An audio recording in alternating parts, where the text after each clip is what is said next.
Good evening and welcome to Scotland at 7. My name is Sheldon Chambers and I will be your host this evening. We will start with our daily update on Ukraine.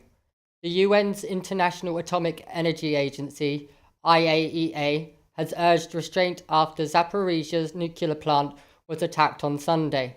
IAEA Chief Rafael Grossi confirmed at least 3 direct hits against the site's main reactor containment structures.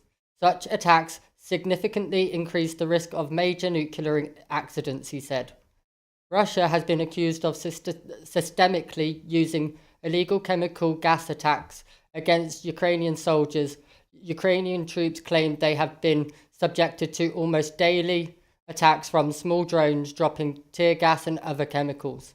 The use of such substances, which is known as CS, is banned during wartime under the Chemical Weapons Convention.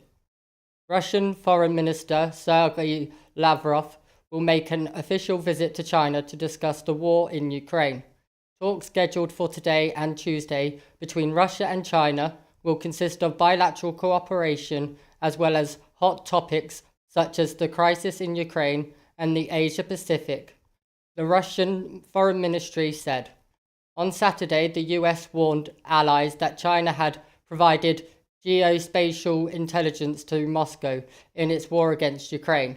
According to reports, China has provided Russia with satellite imagery for military purposes, as well as microelectronics and machine tools for tanks. 3 civilians were killed in a Russian attack on the frontline village of Galialapo in Ukrainian southeastern Zaporizhia region, according to the reports from the regional government. The Guardian could not independently verify these claims.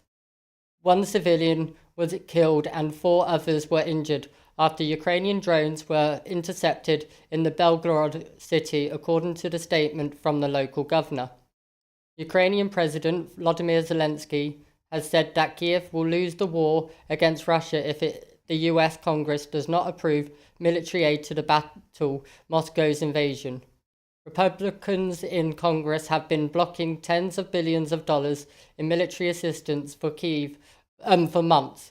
Zelensky added, if Ukraine loses the war, other states will be attacked, and President warned over the weekend that Ukraine could run out of air defense missiles if Russia keeps up its intense long-range bombing campaign.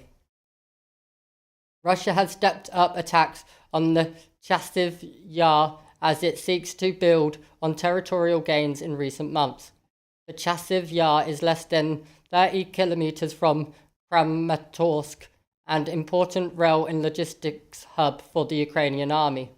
The situation is difficult enough and tense, said Oleg Kalashnikov, spokesman for the Ukrainian Army Brigade deployed in the area. He told Ukrainian television that Russia was using infantry and air attacks. Now on to the Israel and Gaza situation. The Gaza's health ministry has said at least 33,175 Palestinian people have been killed and 75,886 injured since Israeli strikes on Gaza since the 7th of October. Israel is yet to provide a satisfactory explanation for the death of 7 aid workers last week, Prime Minister Anthony Albanese said on Monday as Australia appointed a senior former military official to study Israel's inquiry into the incident. A Hamas official told Reuters today that no progress was made at the news round of Gaza ceasefire talks in Cairo, also attended by the delegations from Israel, Qatar, and the United States.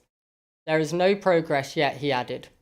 Earlier on Monday, Egypt's state-affiliated Al Qahira News TV channel quoted a senior Egyptian source as saying progress has been made in the talks after a deal was reached among participating delegations on issues under discussion. CIA Director Bill Burns and Qatari Prime Minister Mohammed bin Abdulrahman Al Thani will join the negotiators from Egypt, Israel, and Hamas in Cairo, according to media reports. A Palestinian official close to mediation efforts told Reuters that deadlock continued to reign over Israel's refusal to end the war, with withdrawn its forces from Gaza, allow hundreds of thousands of displaced civilians to return to their homes, and lift a 17-year-old blockade to allow speedy reconstruction. Palestinians have begun returning to the devastated city of Khan Yunis a day after Israel's unexpected withdrawal of forces from the southern of Gaza. Nicaragua has called on the United Nations top court to halt German military and other aid to Israel, arguing that Berlin's support was enabling acts of genocide and breaches of international humanitarian law in the Israel-Hamas war in Gaza. An Israeli strike on the southern Lebanon earlier today killed an Hezbollah field commander in Lebanon as the United Nations warned that shelling was spreading and urged a halt to the violence. Lebanon's Prime Minister, Najib Mikati, and visiting Cypriot President Nikos Christodoulidis today discussed the Syrian refugee crisis, Beirut said, as Nicosia pushes the Lebanese authorities to stem boat departures. Cyprus says the Israel-Hamas war since October, which has triggered a flare-up on the Israel-Lebanon border, has weakened Lebanon's efforts to monitor its territorial water and prevent migrant vessels' departures, reporting a surge in Syrian arrivals. The commander of the European Union naval mission in the Red Sea wants to significantly increase its size to better defend against possible attacks by the Houthi rebels based in Yemen. Cabinet Minister Mel Stride has insisted Israel abides by the rule of law as the UK government continued to refuse to publish legal advice on whether the offensive in Gaza has broken the international humanitarian rules. ISRA UK, an all-female group of charity volunteers from Birmingham, have sent gender-specific products to the women in Gaza to give a little bit of dignity to those living in the war-torn region. Now in UK, Labour is under fire over plans to increase private healthcare in the NHS. The SNP has warned that while Scotland remains under Westminster control, the Scottish NHS will be under threat after Labour's Shadow Health Secretary once again outlined plans to introduce more privatisation to the NHS in England. Speaking to The Sun, Wes Streeting warned Labour will not provide any additional funding to the NHS unless private sector is allowed into the service. Mr. Streeting has previously pledged to hold the doors open to private interests as part of Labour's NHS reform plans. The Scottish Government has announced an initial 30 million of targeted investments for the NHS in Scotland as part of a £3 million plan over the next 3 years to reduce inpatients and day case waiting lists. Commenting the SNP's health spokesperson Amy Callaghan MP said, "Be in no doubt for as long as Scotland remains under Westminster control, our NHS is under threat." The Keir Starmer's Labour Party are no longer hiding their desire to privatise the NHS. They have made it abundantly clear a vote for Labour is a vote for NHS privatisation. Ms Callaghan added, "Under the SNP, Scotland's NHS will always remain in public hands." A report finds UK Foreign Office is elitist and rooted in the past. A new report entitled The World in 2040, Renewing the UK's Approach to International Affairs, says the Foreign Office is struggling to deliver a clear mandate, prioritisation and resource allocation, adding, "The Foreign Office all too often operates like a giant private office or the Foreign Secretary of the day responding to the Minister's immediate concerns and ever-changing intrigue." The report says a powerful new international department would help the UK adapt to being a middle rank power and shed a Foreign Office identity that is somewhat elitist and rooted in the past, says a damning report by some of the UK's leading diplomats. The report, clearly directed at an incoming Labour government, has been written by the former Cabinet Secretary Mark Seedwell, the former Number 10 Foreign Policy Advisor Tom Fletcher, and the former Foreign Office Director General Marazam Malik, among others. It urges that 1% of gross national income be devoted to international engagement, including aid to complement the commitment to 2% of GDP on defence spending. The report states the merger of Foreign Office and the Department for International Development to create the Foreign, Commonwealth and Development Office, FCDO, was presented as an opportunity to leverage the strength of both departments. Short-term diplomacy and long-term strategic focus on real-world challenges, but it has struggled to deliver. A more effective approach requires a sustained focus on international challenges that will shape the UK's prosperity and security. It continues, the physical surroundings of the Foreign Office headquarters also hints at a Foreign Office identity, somewhat elitist and rooted in the past.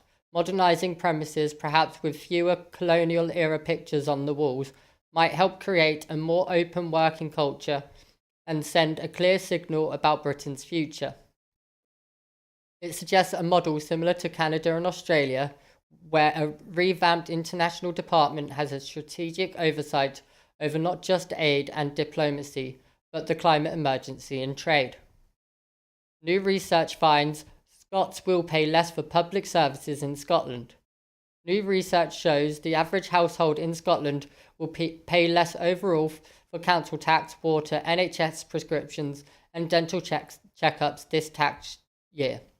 The average Band D council tax in Scotland will remain at $1,417 for the 2024 and 2025 as a result of the Scottish Government's council tax freeze. In Tory-run England and Labour-run Wales, households will see an average council tax increase of 5.1% and 7.7% respectively, the highest council tax on record according to the research commissioned by the SNP. In Wales, the average council tax for Band D property is £2,024, and in England it is £2,171. The Scottish households will also pay less for water, with average annual water bill costs at £444 in Scotland and £473 in England and Wales. Whilst NHS dental checkups and prescriptions are free for Scots, people in England and Wales face an increased £26.80 for dental examinations and £9.65 for prescriptions. Overall, excluding dental examinations and prescription costs, the average household in Scotland pays £783 less per year than the average household in England, and £636 than in their equivalent Labour-run Wales.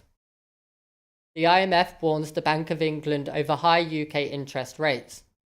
The high proportion of UK homeowners on fixed-rate mortgages means the Bank of England should be wary of keeping interest rates too high for too long, and the International Monetary Fund has warned. The IMF has said many borrowers had been sheltered until now from the impact of higher interest rates, and there was a risk of declining consumption, house price falls, and increasing defaults as tighter policy finally has had an impact. Although the chapter from the IMF's forthcoming World Economic Outlook does not single out any individual central bank, the study shows that the UK has one of the highest proportion of fixed-rate mortgages after a sharp increase in their popularity in the decades leading up to the start of the COVID-19 pandemic. The Bank of England Monetary Policy Committee raised interest rates 14 times between December 2021 and August 2023, but has since left borrowing costs unchanged at 5.25%, despite a fall in the annual inflation from 6.7% to 3.4% since the last summer. The IMF said the impact of the higher interest rates tend to be weaker in countries where there has a high proportion of fixed-rate mortgages. In the UK, more than 80% of the home loans are for fixed terms, usually for periods of 5 years or less. More than 1.5 million fixed-rate mortgages will come to an end during 2024. Most central banks have made significant progress towards their inflation target. It could follow from the discussion that if transmission is weak, erring on the side of too much tightening is always less costly. However, over-tightening or leaving rates higher for longer could nevertheless be a greater risk now, the IMF said. The longer time rates are kept high, the greater the likelihood that households will feel the pinch, even where they have so far been relatively sheltered. Millions gather across the US, Mexico and Canada for a total solar eclipse. Millions of people have been gathering across 15 states and in Mexico and Canada today in anticipation of the total solar eclipse that's expected to deliver a dazzling celestial show. Despite gloomy weather forecast of low cloud cover and rain spoiling the views, hordes have assembled across the US from Texas to Maine in readiness for the rare spectacle. More than 31 million people live in the path of totality, the track of the moon's shadow blocking the sun, that the eclipse will follow in a northeast direction for about an hour after crossing into Texas at 1:30 p.m. And officials say that they expect another 4 to 5 million to journey in, bringing an estimated 1.5 billion tourism boosts from what will be the country's biggest travel day of the year.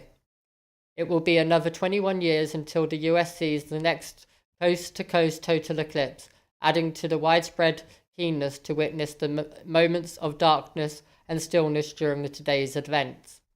But for many, the experience is proving costly, with surging airfares and exorbitant hotel rates. Others found long-held booking cancellations and resold to new customers at up to 3 times the original prices. NASA will live stream the eclipse for those who cannot see the show or live outside the path of totality.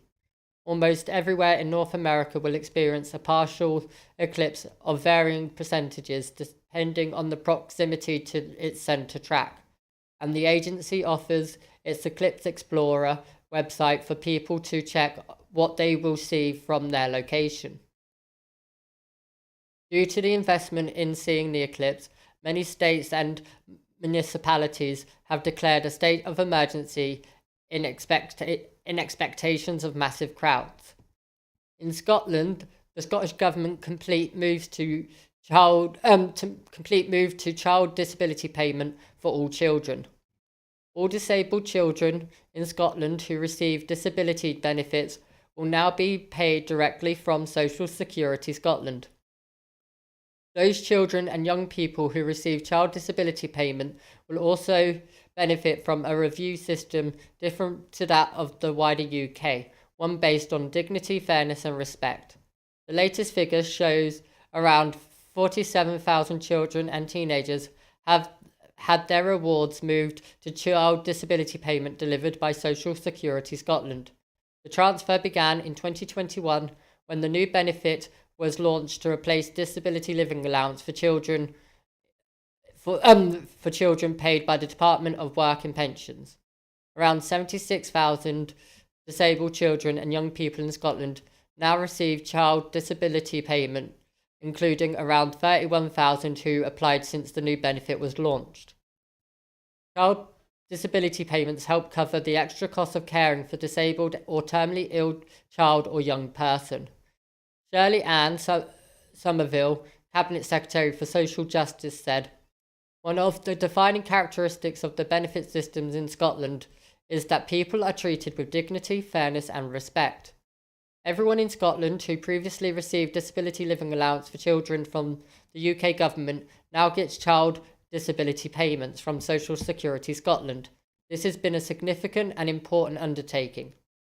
The change means 47,000 more children in Scotland and their families can now look forward to less anxiety, less uncertainty, and more financial security when their disability benefits come up for a review. Social Security Scotland takes a human rights-based approach to reviews.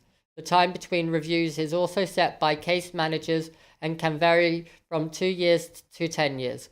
This is especially important for people with lifelong disabilities and helps provide the financial security that is needed to pay for ongoing care and support.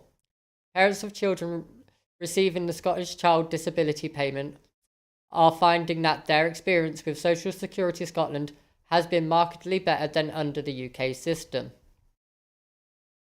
A Strathclyde law professor is appointed as UN expert on climate change and human rights. Professor Elisa Morgera, director of Strathclyde-led International Research Programme for Sustainable Development, the One Ocean Hub, has been confirmed as the UN Special Rapporteur on the Climate Change and Human Rights by the UN Human Rights Council in Geneva. Selected from a pool of more than 50 candidates, Professor Morgera has become the first Scotland-based UN Special Rapporteur in any thematic area and the second on climate change since the post was established in 2021. Tasks in the Special Rapporteur's mandate include studying and identifying how the adverse effects of climate change, including sudden and slow onset disasters, affect the full and effective enjoyment of human rights. Identifying existing challenges, including financial challenges in member states, efforts to promote and protect human rights whilst addressing the adverse effects of climate change. Raising awareness of human rights affected by climate change, especially of people living in developing countries, particularly vulnerable to it.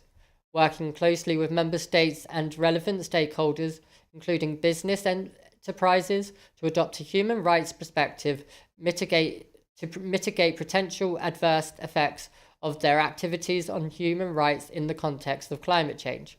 Professor Morgera said it is a critical time to illuminate the full potential of human rights to respond to the diverse demands for climate justice and clarify how public authorities, businesses, and civil society must leave no one behind in urgently charting a transformative path towards a safe climate for present and future generations. I look forward to working with the United Nations and its member states, human rights holders, and experts to enhance our opportunities to learn from one another in co-developing effective, fair, and inclusive solutions to the greatest challenges of our time. Well, that is it for this evening. Before I go, I just want to remind you that Broadcasting Scotland, we depend on the generosity of our supporters. Our programme will always be free to view. However, if you can afford £5 a month, please consider becoming a Broadcasting Scotland supporter. To everyone who has donated and to everyone who has signed up to make a regular monthly payment, thank you very much. Our focus must now move to securing the future of independent broadcasting for Scotland by growing our subscriber base and regular funding. Thank you again and goodbye.